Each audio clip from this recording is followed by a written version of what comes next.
ఘనమైనవి నీ కార్యములు నా ఎడల, స్థిరమైనవి నీ ఆలోచనలు నా యేసయ్యా. కృపలను పొందుచు కృతజ్ఞత కలిగి స్తుతులర్పించెదను అన్ని వేళలా. కృపలను పొందుచు కృతజ్ఞత కలిగి స్తుతులర్పించెదను అన్ని వేళలా.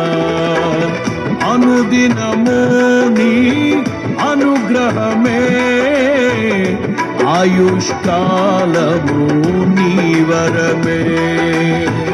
అనుదినము నీ అనుగ్రహమే, ఆయుష్కాలము నీ వరమే. ఘనమైనవి నీ కార్యములు నా